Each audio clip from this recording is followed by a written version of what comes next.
بسم اللہ الرحمن الرحیم.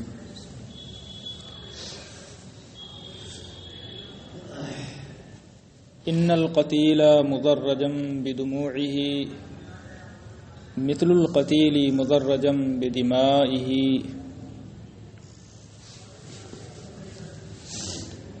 قتیل فعیل بمعنی مفعول ہے، جیسے جریح مجروح کے معنی میں آتا ہے.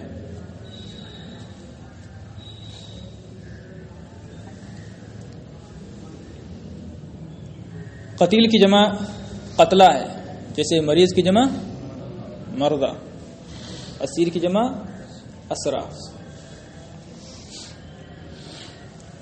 مدرج زرج یزرج، تدریج باب تفعیل سے ہے. زرج توبہ، اس کا معنی ہوتا ہے لال رنگ سے رنگنا.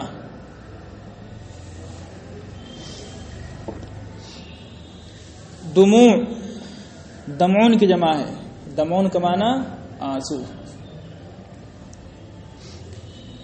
اور دماء یہ کس کی جمع ہے؟ دمون کی جمع ہے، دم بمعنی خون. قتیل انا کا اسم ہے، مدرجم بدموعہ یہ قتیل سے حال ہے. مثل القتیل یہ خبر ہے انا کی. مدرجن یہ بھی حال ہے القتیل سے، بدمائہ مدرجن سے متعلق.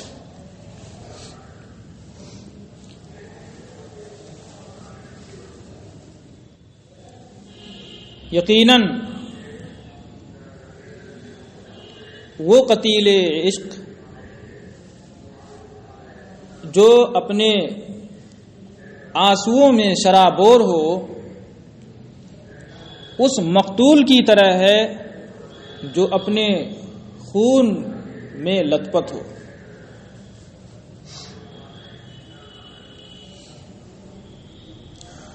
بے شک وہ قتیل عشق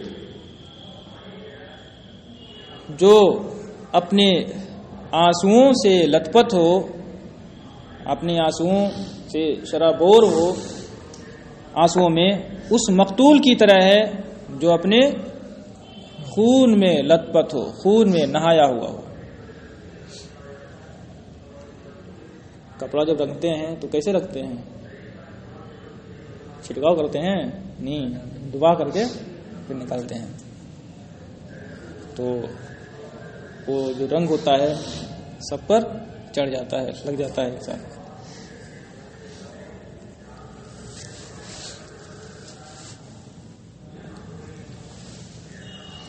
عاشق کے آنسو کو خون کی طرح قرار دیا گیا ہے، اور عشق اور محبت کی راہ میں جو مقتول ہو تو اور عاشق کو کس سے تشبیہ دی گئی ہے؟ مقتول سے. فراق یار میں بہنے والے آنسو کو، سوزش عشق سے بہنے والے آنسو کو تشبیہ دی گئی ہے کس سے؟ خون سے. ٹھیک ہے. اور عاشق قتیل عشق یعنی عاشق کو قرار دیا گیا ہے کس کی طرح؟ مقتول کی طرح. یہ بتانے کے لیے کہ عشق اور محبت کا معاملہ بہت عظیم ہے، بہت بھیانک ہے.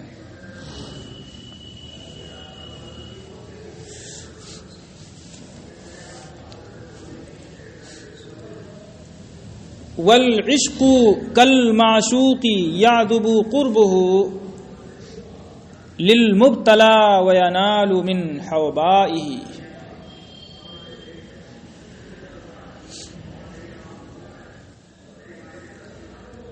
عذبہ یعذب اس کا معنی ہوتا ہے شیریں ہونا، خوشگوار ہونا.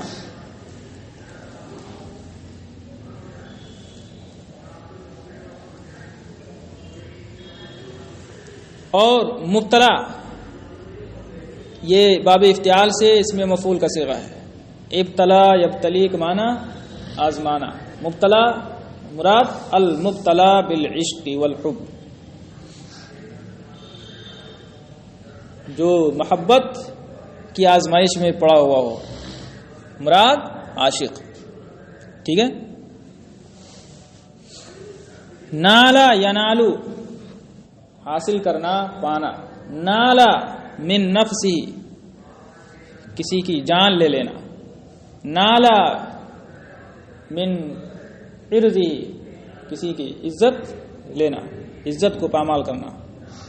ٹھیک ہے. تو یہاں ہلاک کرنے جان لینے کے معنی میں ہے. ٹھیک ہے. حوبا کا معنی جان، حوبا کی جمع حوباوات، جیسے صحرا کی جمع صحراوات. اور حوبا دم القلب کو بھی کہا جاتا ہے، دل کے خون کو.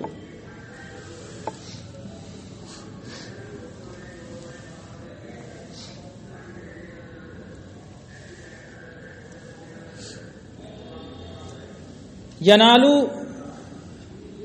من قلبہ یہ حال ہے.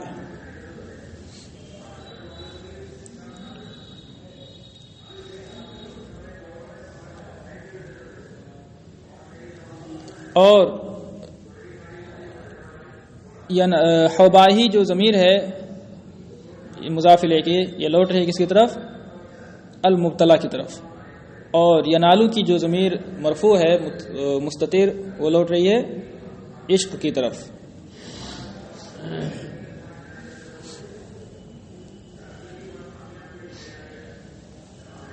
عشق مبتدا ہے اور کل معشوقی یادبو قربو یہ خبر ہے.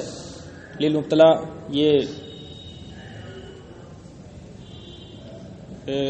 یادبو سے متعلق ہوگا.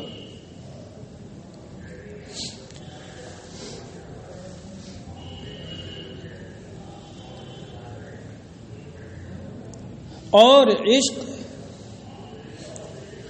کی قربت عاشق کے لیے معشوق کی طرح خوشگوار ہوتی ہے. اور عشق قربو کی جو ضمیر ہے کس پہ لوٹ رہی ہے؟ عشق کی طرف. تو قربو اے قرب العشق. ٹھیک ہے. اور عشق کی قربت معشوق ہی کی طرح عاشق کے لیے خوشگوار ہوتی ہے یا خوشگوار ہے یا شیریں ہے. ٹھیک ہے. حالانکہ وہ عاشق کی جان لے لیتا ہے، حالانکہ وہ عاشق کی جان لے لیتا ہے کہ محبوب کی یاد میں ہمیشہ تڑپتا رہتا ہے اور سوزش عشق کی شدت اور تکلیف سے ہمیشہ دوچار رہتا ہے. پھر بھی عاشق کے نزدیک عشق بہت شیریں ہے، بہت خوشگوار ہے، ایسے ہی جیسے محبوب کا وصال، محبوب کی ملاقات کیا ہوتی ہے؟ خوشگوار ہوتی ہے، جیسے محبوب کا دیدار اچھا لگتا ہے.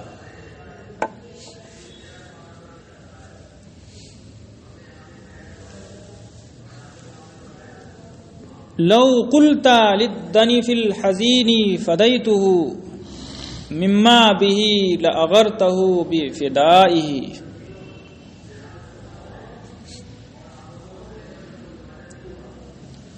لو قلتا سے لے کر کے مما به تک یہ شرط ہے اور لأغرته بفدائه یہ جزا ہے. ٹھیک ہے.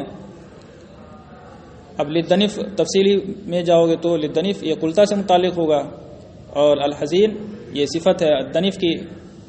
اور فدیتہ مما بھی، مما بھی یہ فدیتہ سے متعلق ہوگا، فدیتہ سے متعلق ہوگا. اور فدیتہ مما بھی یہ مقولہ ہے قلتا کا مفعول بھی ہے محلن، ٹھیک ہے. بفدائی میں جو ضمیر ہے فدا یہ مصدر ہے اور مضاف ہے مفعول بھی کی طرف. اصل ہوگی بفدائی کا ایاہو.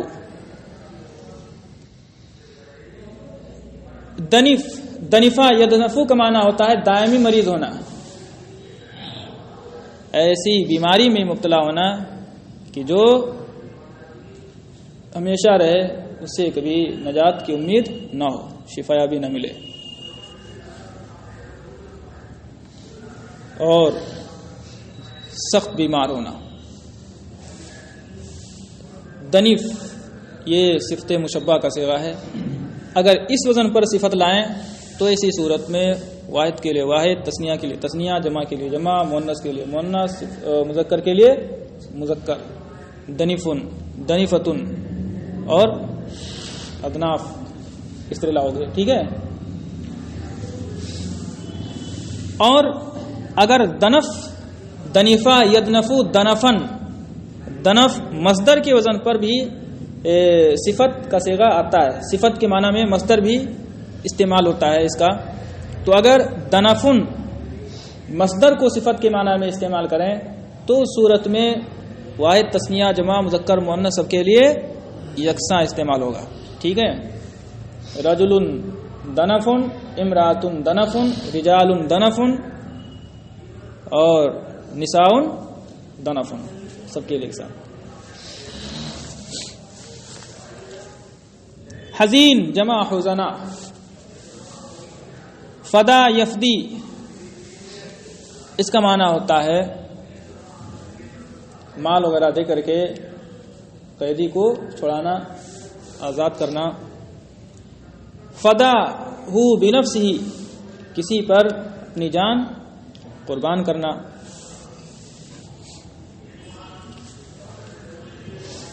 اغارہ یغیرو، اغارت اس کا معنی ہوتا ہے غیرت میں ڈالنا، غیرت پر ابھارنا. اغرتہو اس کی اصل کیا ہے؟ اغیرتہو. ظاہر ہے یہ کیا ہے؟ اجوف یائی ہے، ٹھیک ہے. تو اصل کیا ہوگی؟ اکرمتا کے وزن پر اغیرتا، ٹھیک ہے. یا کی حرکت ما قبل کو دے کر کے یا کو الف سے بدل کر حذف کر دیا گیا ہے، ٹھیک ہے.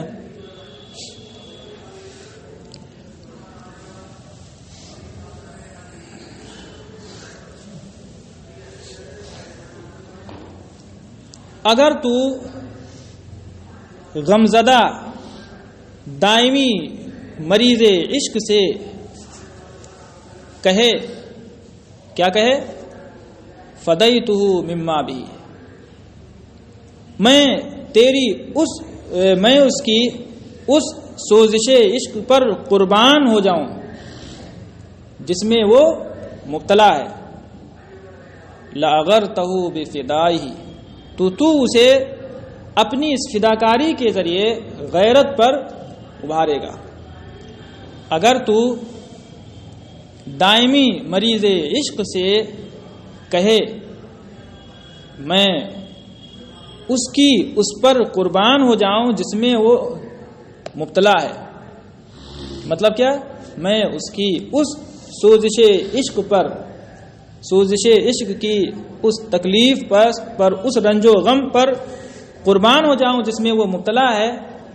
اگر تو یہ کہے گا کسی دائمی مریض سے، مریض عشق سے، لاغرتہ بفدائی، تو اس مریض عشق کو اپنی اس فداکاری سے غیرت پر ابھار دے گا، غیرت پر ابھارے گا. یعنی وہ خود ہی اپنے رنج و غم پر قربان ہو جائے گا، اسے غیرت آ جائے گی تیری اس بات سے، کیونکہ اسے یہ ڈر ہوگا کہ کہیں اس کی جگہ جو فداکاری پر آمادہ ہے وہ نہ لے لے. یعنی اپنے محبوب کی محبت کو وہ کھونا کسی صورت میں نہیں چاہے گا.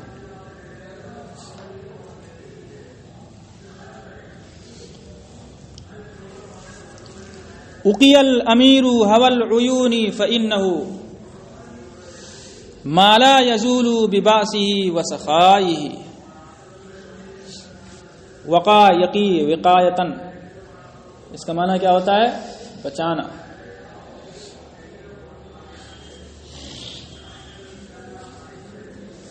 امیر، یہاں الامیر میں الف لام عہد کا ہے، مراد متنبی کا ممدوح سیف الدولہ ہے. ٹھیک ہے. حول عیون، ہوا محبت کے معنی میں حوی آیا ہوا سے، عیون عین کی جمع ہے.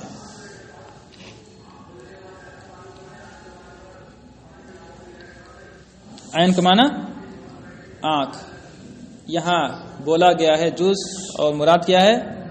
کل. آنکھوں کی محبت مراد محبوب ہے. ٹھیک ہے. صرف آنکھیں مراد نہیں ہے اس کی، تو مجاز مرسل ہے.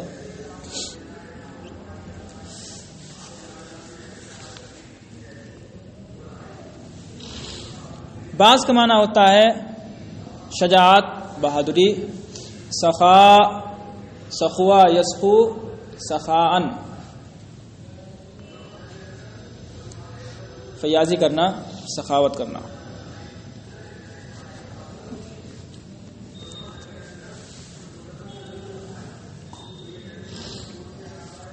یہ اقی الامیر هوى العیون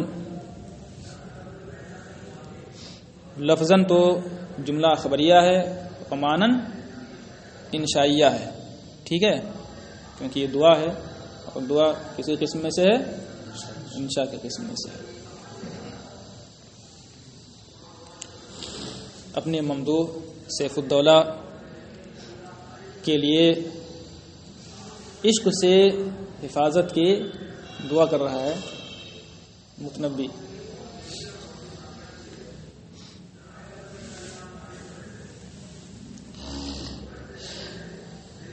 حول العیون یہ وقیہ کا مفعول بھی ہے. ٹھیک ہے. اور الامیر یہ نائب فاعل ہے.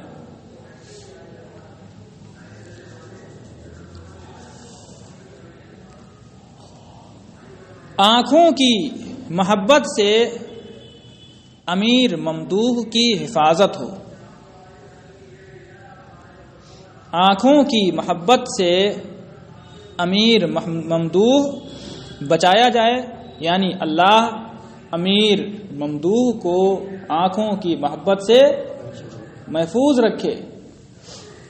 فإنہ میں جو فا ہے تعلیلیہ ہے، اس لیے کہ یہ ایسی چیز ہے جو اس کی بہادری اور سخاوت سے دور ہونے والی نہیں ہے.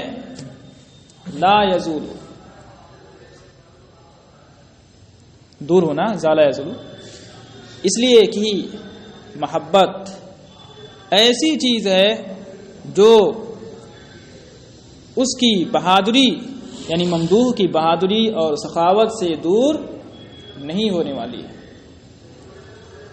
میرا ممدوح تو قوت و طاقت، سخاوت و جود و سخا کے ایسے مقام پر فائز ہے کہ مشکل سے مشکل امر کو ٹال سکتا ہے. لیکن محبت کا معاملہ ایسا معاملہ ہے کہ وہ اپنی شجاعت و بہادری اور سخاوت سے بھی نہیں ٹال سکتا ہے. اتنے بلند مقام پر فائز ہونے کے باوجود اس سے مقابلہ نہیں کر سکتا ہے.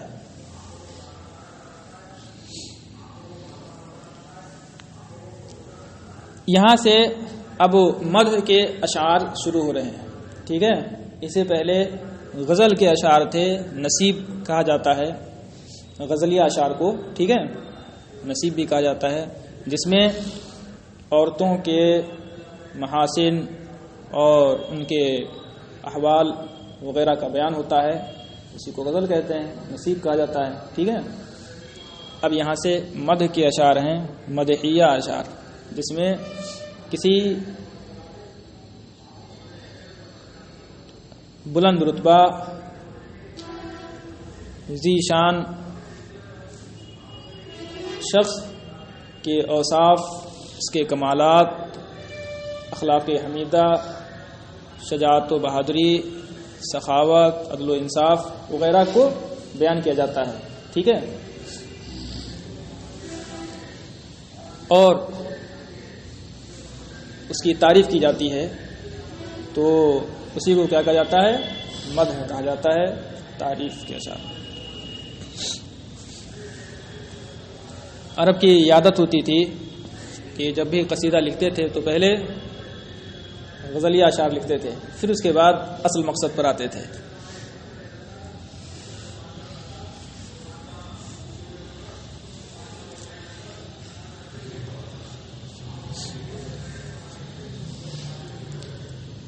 یستاثر البطل الکمیہ بنظرۃ ویحول بین فؤادہ وعزائہ۔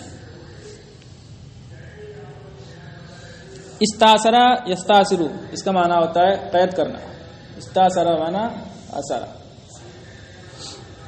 البطل بہادر جمع ابطال، الکمی کمی کا معنی ہوتا ہے زرہ پوش، ہتھیار سے لیس۔ کمی کا اصل معنی ہوتا ہے جو اپنے آپ کو چھپائے ہوئی ہو، چھپانے والا، کما معنی ستر، ٹھیک ہے، یعنی جو اپنے آپ کو زرہ خود وغیرہ سے چھپائے ہوئے ہو، یا ہتھیار ڈھال وغیرہ کسی چیز سے اپنے آپ کو چھپائے ہوئے، مراد ہتھیار سے لیس، زرہ پوش، پھر بھی ترجمہ کر سکتے ہو۔ کمی کی جمع کمات۔ حال یحول، حال بین الشیئین، دو چیزوں کے درمیان حائل ہونا، رکاوٹ بننا۔ فؤاد کا معنی دل جمع افئدہ۔ عزا، عزیہ یا عزا، عزان صبر کرنا، عزا و معنی صبر۔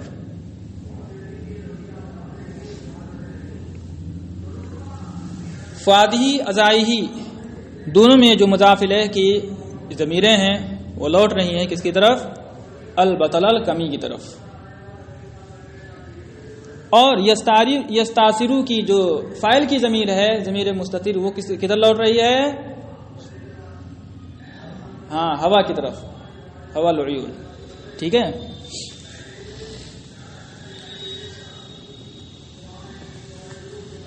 بنظرۃ یستاثر سے متعلق ہے، اور یحول بین فؤادہ وعزائہ، اس جملے کا عطف یستاثر پر ہے۔ یحول کی ضمیر اسی طرف لوٹے گی، ہوا کی طرف۔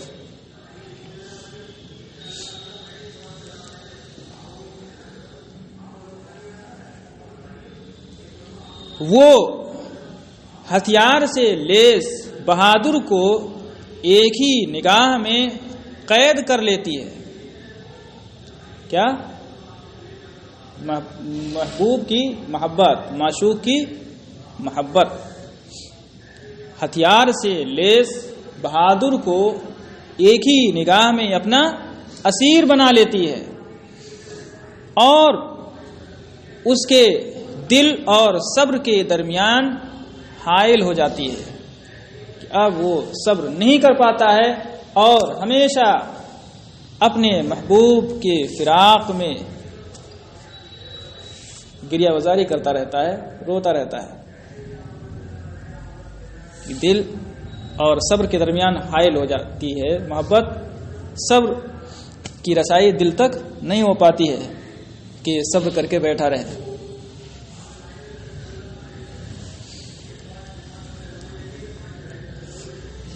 انی دعوتک للنوائب دعوة لم يدعى سامعها الى اکفائہ۔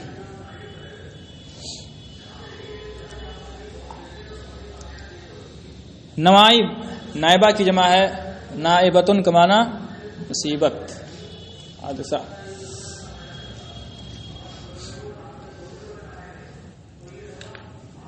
اقفا کفون کی جمع ہے، کفون کا معنی ہمسر، مثل، نظیر.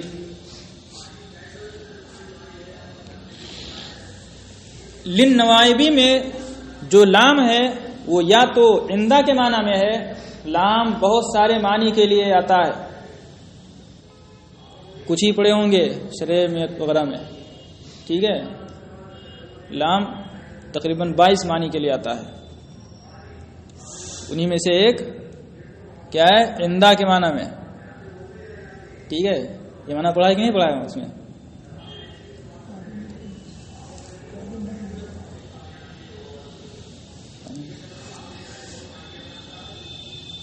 اگر اس معنی میں ہو تب تو خیر کسی محذوف وغیرہ ماننے کی ضرورت نہیں ہوگی.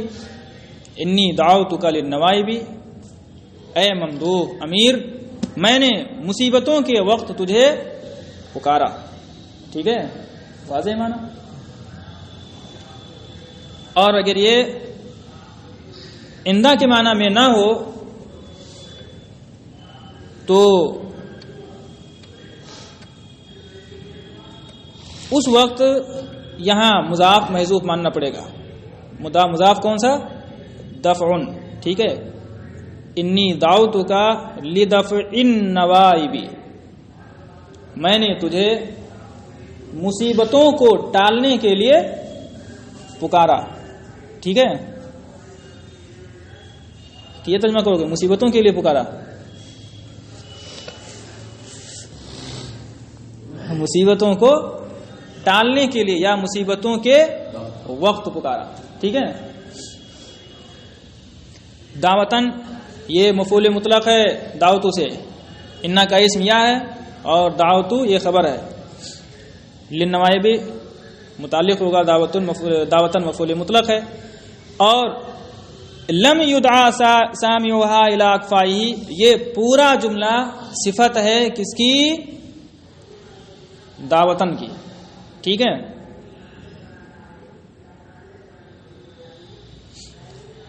سامعها کی جو ضمیر ہے یہ لوٹ رہی ہے کس کی طرف؟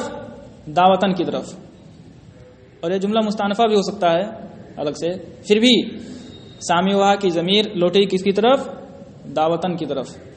اس میں حاشی میں گڑبڑی ہے، نوائب نہیں ہے،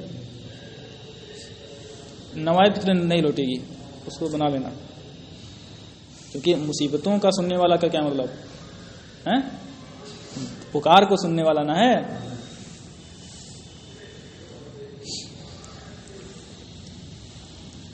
بے شک اے ممدوح میں نے تجھے مصیبتوں کے وقت پکارا، ایسی پکار کہ جس کا سننے والا اپنے ہمسروں کی طرف نہیں بلایا گیا. بے شک یقیناً اے امیر ممدوح میں نے تجھے مصیبتوں کو دور کرنے کے لیے بلایا، ایسی پکار کہ جس کا سننے والا اپنے ہمسروں کی طرف نہیں بلایا گیا. مطلب تو مصیبتوں سے بہت بالا تر ہے، بہت بلند ہے، اور ایسا نہیں ہے کہ مصیبتیں ٹالنا یہ تیرے بس سے باہر ہو. تو ایک لمحے میں مصیبتوں کو زیر کر سکتا ہے، مصیبتوں سے ہمیں بچا سکتا ہے. ٹھیک ہے. لہذا وہ جو مصیبتیں مجھ پر ٹوٹنے والی ہیں وہ تیرا ہمسر نہیں ہے جس کو ٹالنے کے لیے میں تجھے بلا رہا ہوں. ٹھیک ہے، تو تیرے ہمسر نہیں ہے.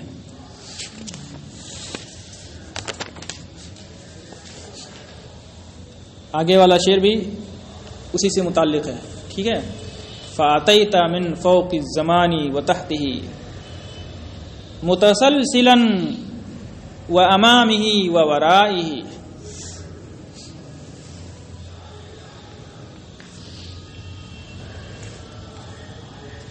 تسلسلا یا تسلسلو اس کا معنی ہوتا ہے گرجنا، گونجدار آواز نکلا جھنجھناہٹ والی، ٹھیک ہے، کھنکنا، یہاں گرجنے کے معنی میں مناسب ہے۔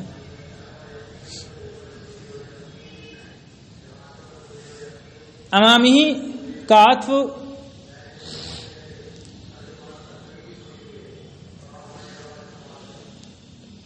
اسے پہلے تحتی پر ہے،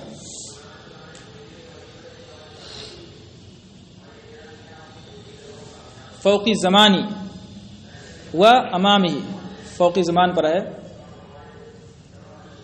متسلسلاً یہ حال واقع ہوگا، ٹھیک ہے۔ اتیتا کی ضمیر فاعلی سے ضمیر مخاطب جو ہے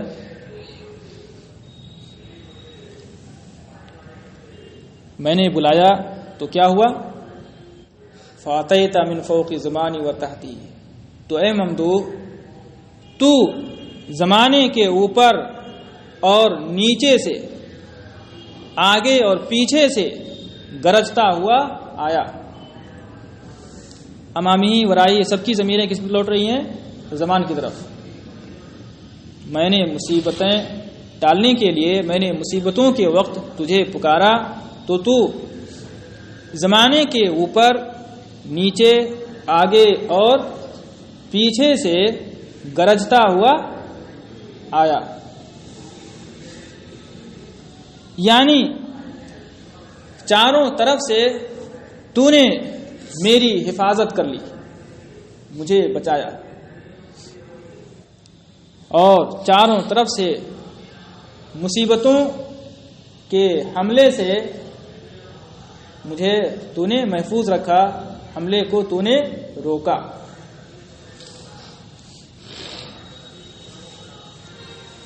یہاں فوق، تحت، امام، ورا سب ایک دوسرے کی ضد ہیں، فوق کی ضد، تحت، امام کی ضد، ورا۔ تو یہاں علم بدی کی ایک صنعت طباق پائی جا رہی ہے۔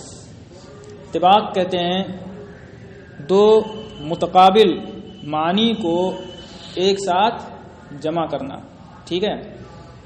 اب اگر دونوں ایجاب کی صورت میں ہوں تو اس صورت میں اسے طباق ایجاب کہا جاتا ہے، اور اگر سلب کی صورت میں ہو، یعنی ایک ایجاب ہو اور ایک سلب ہو، تو اس صورت میں اسے طباق سلب کہا جاتا ہے، جیسے یعلمون لا تعلمون، ٹھیک ہے۔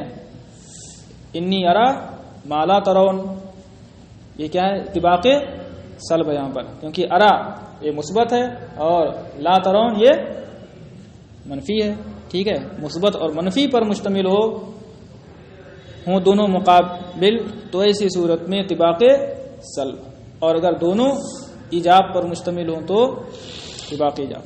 ظاہر سی بات ہے یہاں وہ صورت تو ہے نہیں، دوسری والی صورت۔